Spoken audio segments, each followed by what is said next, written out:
Waalaikumsalam warahmatullahi wabarakatuh. Baik, alhamdulillah segala puji bagi Allah.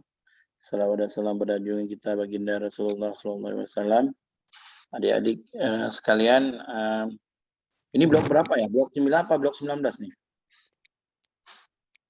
Blok 9, Dok. Blok 9 ya? Iya, Dok. Kardiovaskular. Izin dokter, blok 10. Oh iya, blok 10, Dok. Oh, udah salah saya. Jangan salah saya. Oke, kita masuk. Ini yang dengan saya cuma shock septic dengan shock hipovolemik ya? Masuk di Izin, kemarin Dok. itu kan Di bahan pakar hanya Dok. itulah pakar septic yang pleno hipovolemik ya. Iya, Dok. Iya, Dok. Yang kemarin ya, Dok ya. Nggak, ini saya lagi buat soal juga, masalahnya jangan nanti salah buat soal. Bentar ya. Nah, baik, kita mulai tentang shock septic hari ini. Ini jangan ada yang ini. Ini apa nih gambar? Cek dulu nih. Saya kasih waktu 2-3 menit. Aktifkan gambar. Saya mau absensi dulu. Yang nggak aktif teman-teman, aktifkan kamera segera untuk absensi dan untuk dokumentasi kuliah. Terima kasih. 3 menit. Kalau nggak ada, coba cek komting ada yang belum aktif. Ya Allah.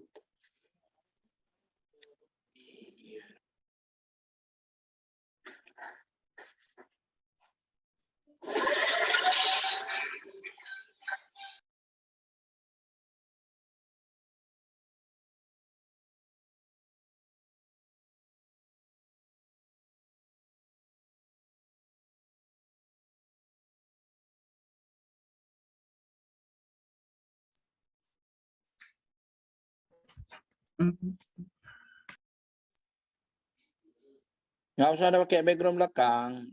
Langsung saya mau lihat di belakang itu ada apa. Nggak usah pakai background. Ya, hilangin background terus.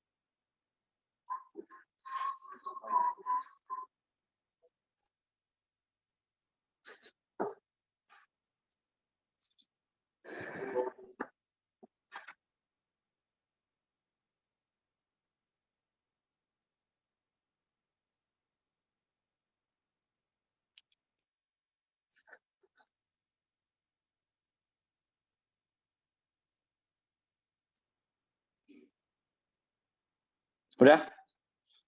Oke, kita mulai tentang kuliah materi hari ini tentang shock septic. Slide pertama. Ya, kalau kalian seperti biasa ya, apalagi dalam bulan puasa ini, salah satu materi yang sering diungkapkan bahwasanya ya kebaikan-kebaikan yang tidak pernah putus ya. Salah satunya ilmu yang bermanfaat selain amal jariah dan anak yang soleh.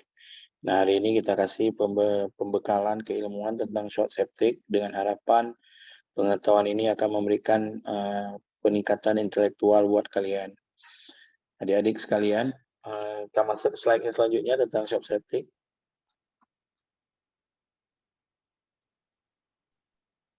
Shock septic ada? Sudah? Ya, ini shock septic sering kita sebut dengan gejala awalnya SIRS. SIRS itu dulunya ada perubahan yang awalnya sindroma respon inflamasi sistemik, sekarang menjadi sequential organ failure assessment SOFA, yang dimana SOFA nanti menunjukkan adanya sepsis, dimana skornya pun harus lebih besar sama dengan 2. Ada 4 manajemen registrasi awal ya pada saat pasien divonis dengan sepsis. Kenapa? Karena sepsis ini adalah emergensi akibat proses infeksi yang sistemik. Hal yang pertama dilakukan adalah resusitasi cairan awal. Semua hal ketika kita berhubungan dengan keadaan yang darurat, maka penting sekali untuk memberikan terapi cairan di mana stroke volume harus dicukupkan dulu. Jadi pemberian cairan di awal pada pasien dengan sepsis itu adalah prioritas utama. Bukan kasih di treatment dengan pemberian obat ataupun pemberian tindakan-tindakan yang lain. Kedua adalah karena sepsis ini merupakan bagian dari proses infeksi, maka akan diberikan pemberian yang evidence based, ya, di mana pemberian antibiotik yang sifatnya spektrum luas. Jadi spektrum luas ini tujuannya adalah supaya adik-adik bisa memahami spektrum luas ini, artinya diberikan berdasarkan hasil evidence based medicine (EBM). Ya. Selanjutnya dilakukan kultur darah. Untuk apa kultur darah? Untuk mengetahui pola kuman yang ada pada si pasien. Lalu mengikuti laktat, takut terjadinya proses asidosis metabolik yang ada di dalam tubuh pasien. Ya, slide.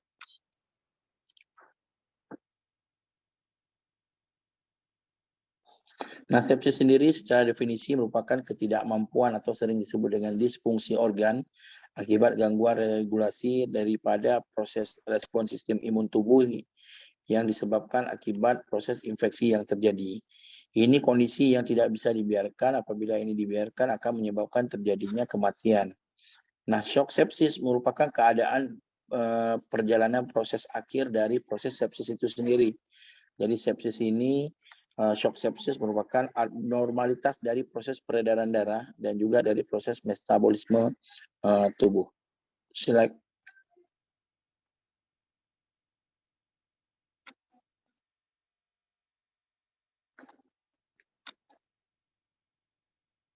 Nah, ini kriteria dari sepsis, di mana kriteria dulu pada tahun ini jadi polanya jadi berubah-berubah terus dari 2092, 2011 sampai dengan 2016.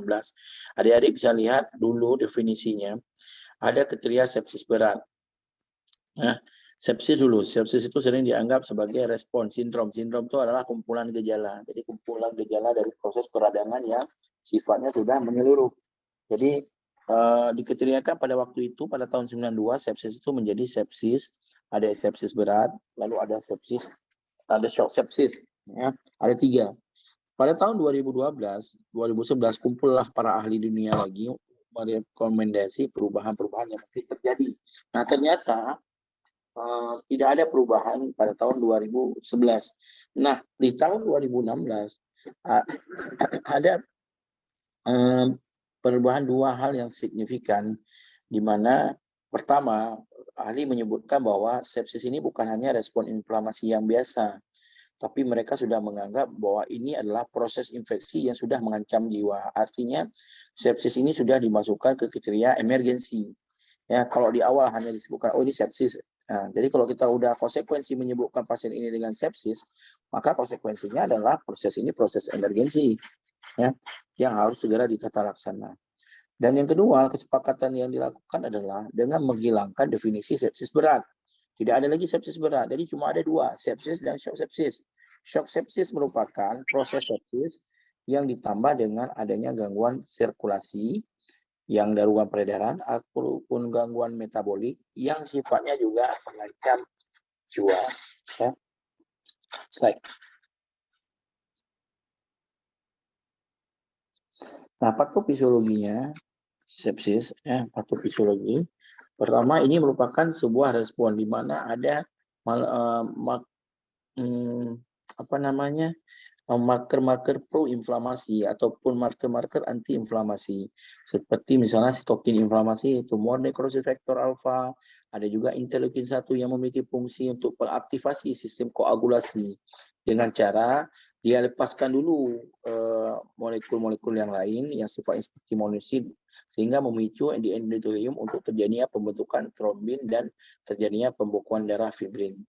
Sitokin inflamasi atau trombin ini itu memiliki potensi untuk terjadinya perangsangan dari pelepasan inhibitor plasminogen yang memiliki fungsi untuk terjadinya kejadian intrakoagulasi nantinya. Nah, plasminogen aktivator sendiri merupakan aktivator plasminogen yang paling kuat yang dia bisa menyebabkan terjadinya lisis. Lisis itu menghancurkan bekuan darah. Jadi sepsis ini akan menyebabkan gangguan koagulasi di mana bisa terbentuk trombus ataupun emboli yang nantinya perlu kita berikan inhibitor plasminogen activator untuk melakukan lisis bekuan-bekuan fibrinogen tersebut.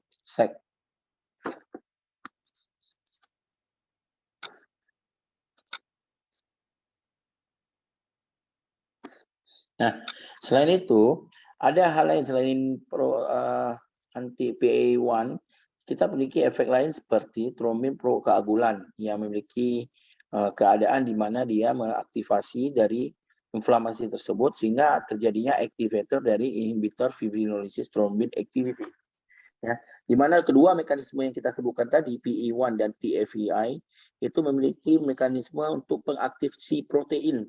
Kenapa si protein? Karena si protein ini memiliki sebuah endogen yang memiliki promosi untuk melakukan fibrinolisis dengan menghambat terjadinya trombos dan peradangan inflamasi.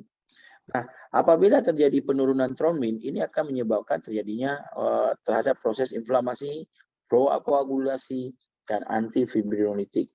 Nah, hasil respon dari kedua infeksi ini akan menyebabkan terjadinya luka yang menyebar di endovaskuler, ataupun bisa juga terbentuknya trombus yang mikrovaskuler, ataupun ischemic organ, di mana organ-organ mulai kehilangan oksigasi akibat trombus-trombus atau trombin yang ada pada vaskular tadi, sehingga kejadian iskemik ini, sel-sel yang mengalami iskemik akan memiliki dampak terhadap organ. Kenapa? Karena organ merupakan kumpulan daripada sel, sehingga ketika sel mengalami iskemik, maka akan terjadi disfungsi organ, iskemik organ, atau lama-lama kumpulan organ akan memiliki sistem organ, sehingga menyebabkan terjadinya disfungsi multi organ, dan yang memiliki dampak terhadap kejadian kematian. Slide. Adik-adik bisa lihat di sini bahwa ketika terjadinya proses infeksi, maka tubuh akan mengaktifasi protein C. Protein C yang merupakan proses koagulasi, kaskade koagulasi, itu akan menyebabkan activity dari faktor faktor 8A, sehingga akan membentuk trombin. Nah, activity trombin ini ya, akan menyebabkan terjadinya bekuan. Nah, mekanisme TFEI atau PE1 itu akan memiliki dampak untuk terjadinya fibrinolysis, sehingga akan terjadinya fibrin, ya, clot. Jadi clot itu akan menyebabkan terjadinya bekuan. Ya, ini adik-adik bisa lihat bahwa ternyata dalam kaskade koagulasi, di mana protein C sendiri memiliki faktor sebagai faktor ya akibat terjadinya kerusakan di endovaskuler, sehingga memiliki keluarlah inflamasi seperti interleukin 6, interleukin 1, tumor nekrosis faktor alfa, yang nantinya akan mengaktifasi faktor 8A, sehingga membentuk trombin. Trombin melalui mekanisme fibrin akan membentuk terjadinya fibrin clot atau bekuan dari darah. Sehingga penting sekali untuk memahami bahwa inflamasi, respon peradangan yang disebabkan oleh infeksi akan menyebabkan respon trombotik. Nah, jadi awal-awalnya tubuh akan mengalami respon inflamasi dulu. Ya, respon inflamasi ini yang dengan aktivasi protein C akan menyebabkan terjadinya respon trombotik terhadap infeksi. Respon trombotik terhadap infeksi itu ditandai dengan terbentuknya trombin. Nah, adapun akhir dari perjalanan siklus ini akan menyebabkan respon fibrinolitik. Respon fibrinolitik itu ditandai dengan terbentuknya fibrin, clot fibrin, sebagai bentuk terjadinya adanya proses infeksi. Jadi perlu penanganan supaya proses ini, fibrin clot ini tidak terbentuk terlalu banyak, karena akan memiliki dampak terhadap proses perfusi di organ.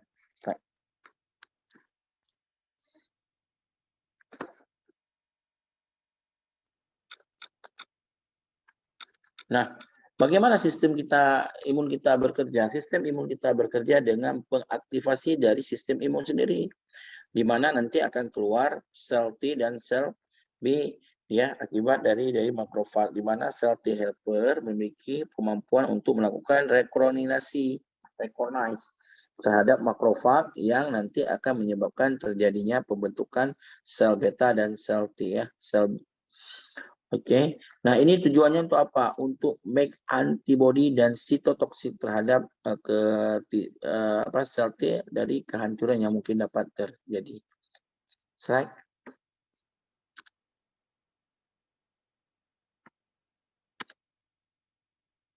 Nah, ini sama respon imun. Jadi kalau ada bakteri yang masuk ke dalam tubuh, yang masuk dari bakteri dari luar, ya, itu akan melakukan aktivasi. Kayak tadi ada respon inflamasi, ada respon trombotik, ada respon fibrinolitik. Jadi ada respon yang mungkin terjadi kepada tubuh kita. Adik-adik perlu memahami bahwa infeksi yang terjadi terus-menerus itu akan memiliki dampak respon tadi. Sehingga perlu respon-respon seperti tadi untuk dilakukan antisipasi dengan pemberian di awal. Apa yang dilakukan di awal? Pertama adalah pemberian cairan, pemberian antibiotik spektrum luas, pemberian kultur darah, lakukan kultur darah, dan juga dilakukan yang namanya pemeriksaan kadar asam laktat. Nah, slide.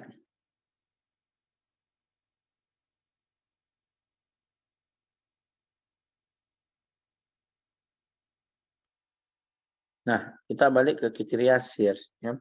Kriteria SIRS itu ada 4 parameter yang dilakukan untuk menilai kriteria SIRS. Yang pertama adalah parameter suhu termal, di mana bisa dianggap di bawah 36 atau di atas 38 derajat Celcius. Parameter kedua adalah nadi, untuk menilai terhadap kemampuan volume dan yang lainnya. Parameter ketiga adalah frekuensi nafas, di mana frekuensi nafas yang dinilai di atas 20 kali per menit. Dan parameter yang keempat adalah darah, yang dinilai adalah leukosit. Bila leukositnya di bawah 4.000 ataupun leukosit di bawah 1.200. Itu merupakan kriteria SIR. Lalu ada kriteria hemodinamik. Kapan dianggap hemodinamik itu terganggu? Pertama, bila tekanan sistoliknya di bawah 90. Atau kalau kita mau ambil, kita bisa pakai mean arterial pressure. Di mana mean arterial pressure itu rata-rata itu targetnya di atas 65. Cuma di kriteria terbaru dipakai rata-rata itu di bawah 70. Atau tekanan darah sistolik yang turun di bawah 40.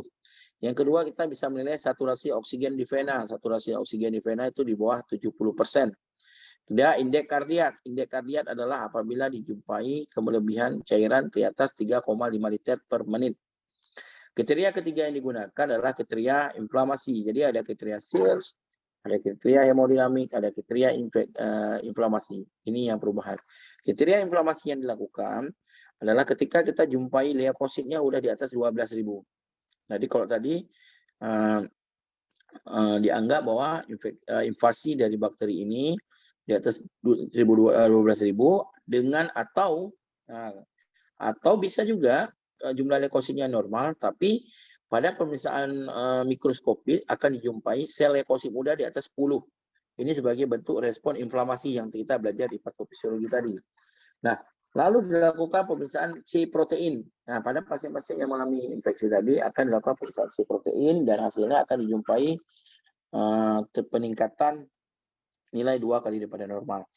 Atau pemeriksaan prokalsitonin yang dinilai adalah juga dijumpai peningkatan 2 kali normal. Ada kriteria gangguan fungsi organ, di mana tekanan oksigenasinya di bawah 300, urinnya mulai berkurang di bawah 0,5 mikrogram, ada gangguan pembekuan darah sebagai respon fibrinolitik tadi, ada ileus, ada trombositopeni, dan juga dijumpai dengan ikterik. Kriteria yang terakhir dari kriteria tadi SIR, hemodinamik, inflamasi, gangguan perfungsi organ adalah kriteria perfungsi jaringan. Ketika kita memiliki kriteria perfusi jaringan, artinya oksigenasi yang ada di perifer mulai jadi berkurang, ditandai dengan pengisian kapiler yang melambat atau pemeriksaan kadar laktat di atas 3 mm mol per liter. Adik-adik sekalian, banyak ahli juga mengatakan sehingga dari kriteria yang tadi kita sampaikan, maka untuk mempermudah kita dalam menegakkan diagnosis sepsis, maka ahli sekarang menggunakan di tahun 2006 dengan yang namanya skor quick SOFA. Ada 4 penilaiannya. Slide. Yang pertama adalah kriteria quick SOFA, ada 3. Yang pertama dia lihat adalah laju pernafasan. Kenapa penting quick SOFA? Karena kalau kita periksa kadar laktat, prokalsitonin, leukosit, itu membutuhkan waktu. Sehingga sepsis itu merupakan infeksi yang emergensi, sehingga perlu tata laksana lebih cepat. Yang pertama adalah, yang dinilai adalah laju pernafasan di atas 22 kali per menit. Kedua, ada Empire conclusion, di mana terjadi perubahan juga status dari kompos mentis bisa menjadi apatis ataupun somnolen ataupun delirium atau koma. Yang kedua, tekanan darah sistolik di bawah 100 mm air laksa. Ini kita sebut dengan skor quick SOFA. Ya. Skor quick SOFA ini diberikan untuk mempermudah kita dalam menegakkan diagnosa. Adik-adik boleh melihat tabel yang ketiga. Tabel selanjutnya itu tentang kriteria sepsis pada tahun 19 dibandingkan 1992, 2011, 2016. Ternyata memang yang seperti kita sampaikan tadi, ada perubahan di awal sepsis itu hanya dianggap sebagai sindrom inflamasi respon. Tapi di tahun 2016, sepsis dianggap mengganggu gangguan inflamasi yang menyebabkan kejiwaan terganggu, mengancam jiwa, sehingga perlu tata laksana lebih cepat. Sehingga keluarlah pada tahun 2016 terhadap penggunaan skor Quick SOFA. Ketika Quick SOFA ini dia di atas 2, maka dianggap pasien sudah sebagai sepsis. Oke, slide selanjutnya. Nah, begitu juga dengan karena sepsis berat itu dihapus, maka di tahun 2016 tidak ada lagi definisi sepsis berat, langsung masuk ke shock sepsis. Kapan dilakukan shock sepsis? Ketika pasien dianggap sepsis yang mengalami hipotensi, di mana karena ini sebagai respon dari fibrinolytik tadi, kadar serum laktatnya di atas 2 milimol per liter. Nah, silakan lihat skor Quick SOFA di tabel ketiga selanjutnya. Ini adalah sequential organ failure assessment atau Quick SOFA slide. Nah, kapan dikatakan sepsis? Kalau Quick SOFA-nya lebih besar sama dengan 2. Ada 6 parameter yang dinilai dengan skor dari 0 sampai dengan 4. Parameter pertama adalah tekanan dari oksigenasi. Yang kedua adalah adanya gangguan koagulasi, yang dimana dijumpai plateletnya yang terjadi penurunan. Ada gangguan hepar, di mana bilirubin itu terjadi peningkatan. Ada gangguan fase kardiovaskuler.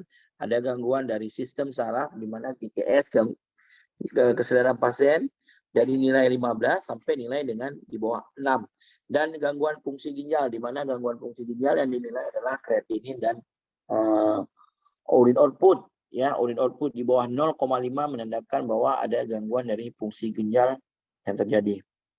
Oke, slide.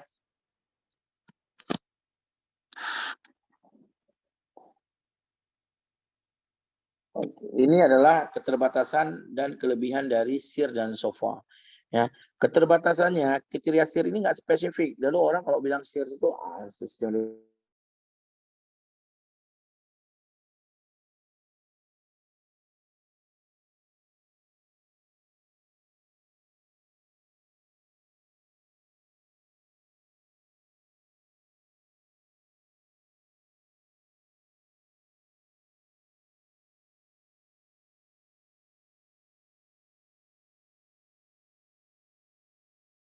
Ya, baik.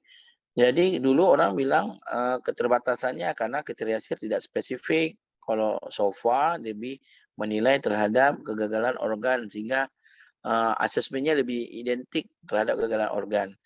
Ya, slide yang lain. ya.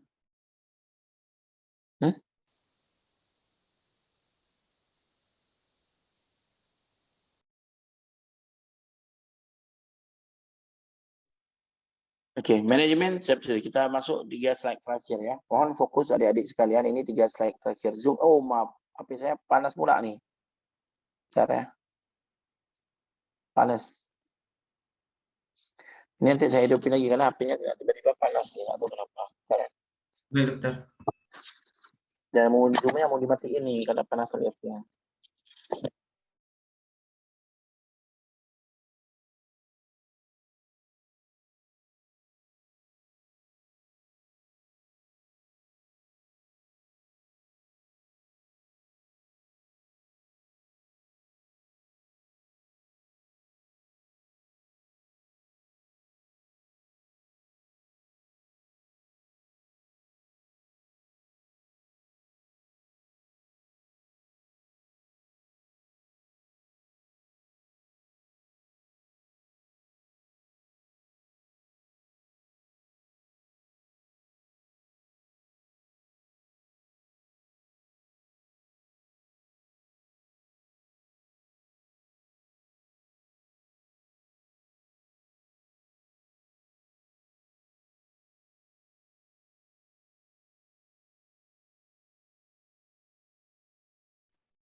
Ini HP saya kan panas nih. Nanti kalau nggak terkejar, saya minta waktu 5 menit untuk ganti di laptop ya.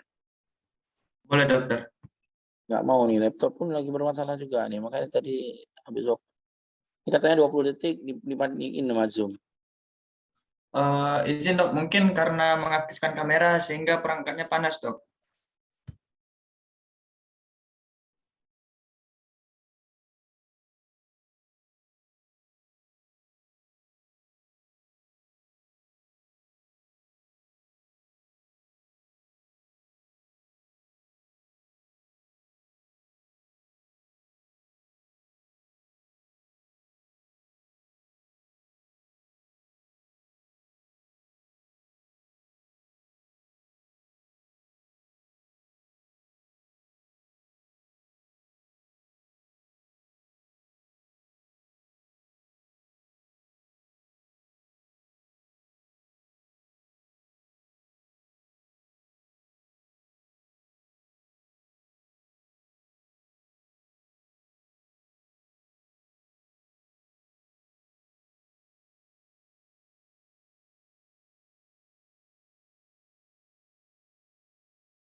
Manajemen sepsis itu ada terdapat perubahan ya dari rangkaian 3 jam, 6 jam menjadi rangkaian dalam 1 jam awal. Ya, awalnya kan dibuat dari 6 jam.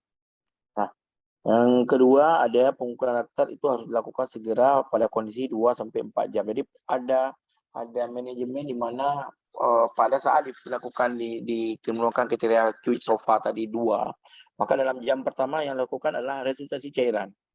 Ya. Yang kedua, dalam 2-4 jam selanjutnya dilakukan pengukuran kadar laktat. Lalu setelah itu dilakukan juga sekalian dilakukan dengan pengambilan kultur darah. Nah, untuk meningkatkan optimalisasi dari pemberian kultur darah, dari pemberian antibiotik tadi, itu tujuan kultur darah. Nah, pada saat awal tadi, setelah dilakukan resusitasi cairan, kan di awal kuliah saya tadi dilakukan ada 4 hal yang dilakukan pada manajemen sepsis. Pertama adalah pemberian cairan yang segera. Kedua, pemberian antibiotik dalam 1 jam pertama dikasih dulu cairan, lalu 1 jam kedua. Lalu 2 hal lagi adalah tindakan. Yang pertama adalah dengan melakukan kultur darah, lalu dengan pemeriksaan kadar laktat. Jadi tahap-tahap ini yang harus dipahami bahwa ketika seseorang dikatakan sepsis dengan menggunakan kriteria quick SOFA, maka harus dilakukan adalah pemberian cairan secepat mungkin, baik menggunakan kristaloid atau menggunakan koloid. Kedua, dilakukan yang namanya pemberian antibiotik. Pemberian antibiotik sebelum dilakukan kultur darah, maka pemilihan antibiotik disesuaikan dengan bakteri empirik ya yang ditemukan. Misalnya coba slide selanjutnya ya, dikasih dulu antibiotik yang sesuai dengan kultur darah. Yang kedua, resusitasi cairan juga pada pasien sepsis dengan sepsis hipotensi atau sepsis dilakukan untuk meningkatkan kadar volume yang ada di dalam tubuh, di mana cairan yang diberikan adalah 30 mg per kilogram berat badan kristaloid, dan ada penelitian yang namanya SAFE, studi albumin versus kristaloid, yang mengatakan bahwa tidak ada perbedaan yang bermanfaat. Mau dikasih koloid dulu boleh, mau dikasih cairan kristaloid dulu juga silakan.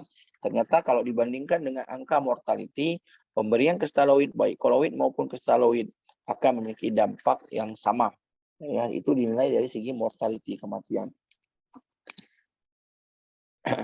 Nah, selanjutnya apabila terjadi shock sepsis di mana tekanan darah sistolik tadi di bawah 190 atau MAP di bawah 70, maka dilakukan yang namanya pemberian vasopresor, di mana vasopresor langsung diberikan dalam 1 jam pertama dengan tujuan adalah untuk mempertahankan mean arterial pressure di atas 65.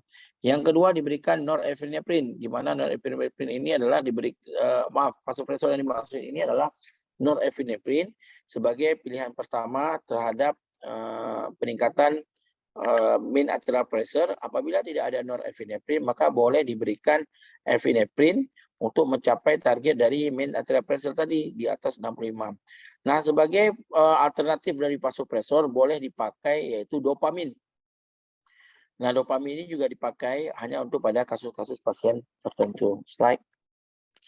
Nah, apa indikator keberhasilan dari resusitasi? Yang pertama, yang dievaluasi mean arterial pressure-nya, di mana ini menjadi tolak ukur sendiri terhadap perfusi jaringan atau organ, terutama otak dan ginjal. Batas rekomendasinya adalah di atas 65. Jadi target dari resusitasi cairan adalah mean arterial pressure, jadi tekanan rata-rata arteri. Jadi 2 diastol tambah sistol bagi 3. Tekanan darahnya harus di atas 90. Yang kedua, laktat. Laktat ini sebagai penanda perfusi jaringan yang dianggap lebih objektif dibandingkan hanya menggunakan standar dari pemeriksaan fisik seperti nadi ataupun produksi urin. Keberhasilan dari resusitasi cairan di mana kadar laktatnya pun di bawah 2. Yang ketiga adalah untuk menilai indikator keberhasilan resusitasi digunakan CPP, ya, catheter vena pressure, ya, di mana dia tekanan CPP-nya adalah 8 sampai dengan 12. Ini merupakan parameter tunggal resusitasi cairan, tapi tidak terlalu direkomendasikan. Anion gap atau perbedaan di karbon dioksida di arteri dan vena juga dapat dinilai sebagai bentuk untuk menilai peningkatan kadar laktat yang ada di dalam darah, sehingga ini kemungkinan apabila terjadi anion gap akan menyebabkan terjadinya kekurangan cairan perfusi atau disebut dengan hipoperfusi. Oke, slide yang terakhir, adik-adik bisa lihat bahwa pemberian vasopresor dalam ini yang direkomendasikan adalah norepinephrine yang dimulai dengan dosis 30, tapi ada juga yang memulai dengan dosis 35. Ya. Targetnya apa? Targetnya tetap untuk mencapai MAP. Jadi semua yang dilakukan hari ini pada treatment dari sepsis adalah untuk mencapai mean arterial pressure di atas 65. Nah, kalau targetnya sudah tercapai, maka norepinephrine itu dilanjutkan atau dilakukan penambahan vasopresor 0,003 unit tiap menit untuk mengantisipasi terjadinya pengurangan dari dosis norepinephrine. Nah, berbeda dengan halnya kalau target tidak tercapai atau tidak respon dengan, maka dilakukan vasopresin. Pemberiannya dilakukan 0,0 unit per menit sampai dengan target MAP tidak tercapai. Kalau target MAP juga tidak tercapai, maka dosis norepinephrine boleh kalian tingkatkan menjadi 20 sampai dengan 50, ya. 20 sampai dengan 50 mikrogram per menit untuk mencapai target. Adik-adik harus memahami bahwa pemberian steroid juga perlu dipertimbangkan secara intravena, baik hidrokortison dan lainnya. Nah, penting untuk melakukan pemahaman terhadap terjadinya shock sepsis pada pasien, karena shock sepsis merupakan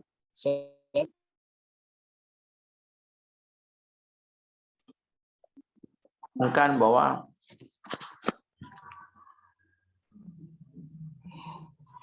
halo. Ya dok. Oke. Baik. Demikian mungkin yang dapat saya sampaikan. Mohon maaf atas kendala karena tiba-tiba ada hal yang luar teknik saya ini. Terima kasih. Mohon maaf segala kekurangan. Assalamualaikum warahmatullahi wabarakatuh. Ada pertanyaan? Waalaikumsalam warahmatullahi wabarakatuh. Ada pertanyaan, Dek, dari adik-adik sekalian? Pada teman-teman yang ingin bertanya silahkan untuk bertanya.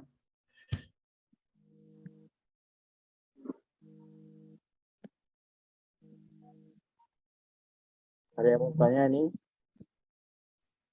Lemas-lemas sekali. Puasa semuanya? Izin dokter, sepertinya tidak ada yang bertanya dok. Oh iya. Selamat berbuka ya. Ini segar-segar kali baru bangun tidur nih. Baru makan pagi ya? Kayak mana makan pagi dok? Makan sahur yang ada dok.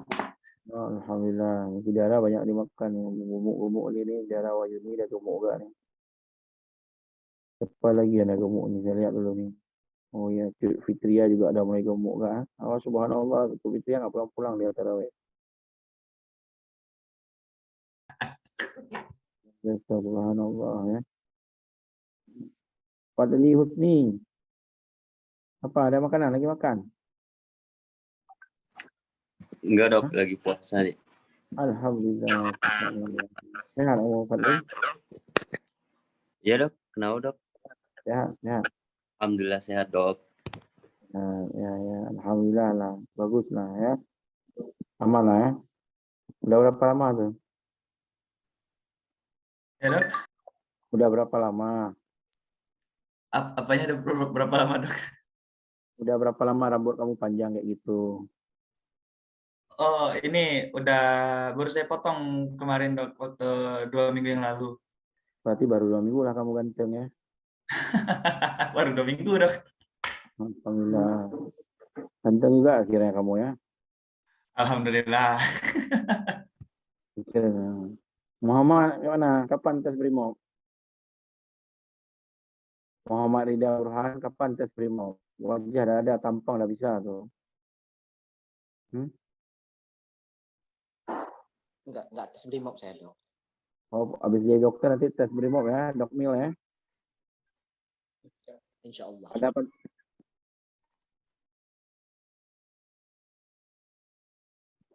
Tidak, nanti habis tamat dokter Dokmil aja. Udah ada tampang, udah ada tuh. Bagus tuh. Hafiz, apa Hafiznya buat ruang makan kau? Coba lu ruang makan tuh. Enggak dok. Enggak. Yakin lagi kamu enggak kok? Itu Mak Unyah tadi enggak? Mana ada? Alhamdulillah. Hafiz. Puasa ya Hafiz ya? Alhamdulillah puasa dok. Nah, Hafiz ini yang enggak datang siapa kira-kira Hafiz? Ada kamu ingat nih? Kawan-kawan kamu siapa yang enggak datang nih? Yang enggak masuk nih? Masa vitamin dok terlalu banyak. Tandain terus yang enggak datang nanti kita enggak tahu kok ujian nih. Mulai ini ya simak nih serius sekali nih. Si Nuraini Putri juga serius sekali nyimaknya nih. Wah biasa ya subhanallah ya. Oke, ada yang pertanyaan lain? Cik Iza ada pertanyaan, Cik Iza jangan ketawa aja. Itu apa si Nuraini Putri itu lagi kopro-kopro belakang. Ada pertanyaan, oh Maidia Putri lagi di laut ya? Apa yang kamu laut siang-siang kayak gini? Mandi ya, berenang. Mutia Zara dah hilang. Mana Mutia Zara? Mutia Zara kemana? Ada dokter. Hilang kok kamu nih. Gelap gelap nih, gelap. Kemana kamu? Di Afrika ya? Hitam kali dah. Kok gelap kali Mutia? Sambil tidur ya?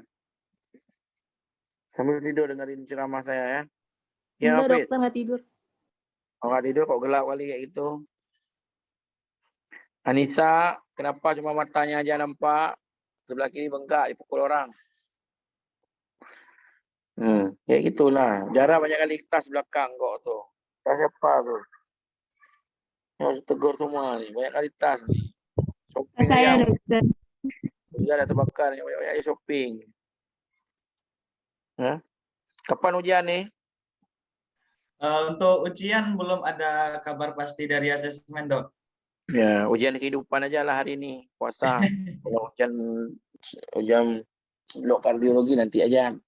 Yang ini aja dulu ujian-ujian kehidupan ya. Iya, Dok. Oke. Kalau nggak ada pertanyaan yang lain, kamu potong rambut tuh. Ganteng Siap, Dok. kali itu. Baru 2 minggu udah ganteng. Iya, Dok, siap, Dok. Hah? Itu sih ada yang ketawain kamu tuh. Tandain aja tuh yang ketawain kamu. Oh, tenang, Dok. Nanti kita atur, Dok. Atur mana? Atur KUA. Hah? Atur kemana? Enggak, Hah? kalau atur kau apa saya Itu kasih ada kawan makan. si Rahman Ahli itu. Rahman Ali juga panjang tuh rambutnya tuh. Gawat kali Rahman Ali baru bangun tidur tuh. Baju-baju kaos, mandi belum. Tahu kita. Langsung dia latah dia. HP dia naik ke atas. Bagus Rahman. Pertahankan rambutnya. Hah? Nggak dikasih Rencana potong apa? dia, Dok. Nggak dikasih potong apa pacar ya Rahman? Kalau potong rambut hilang pacar katanya.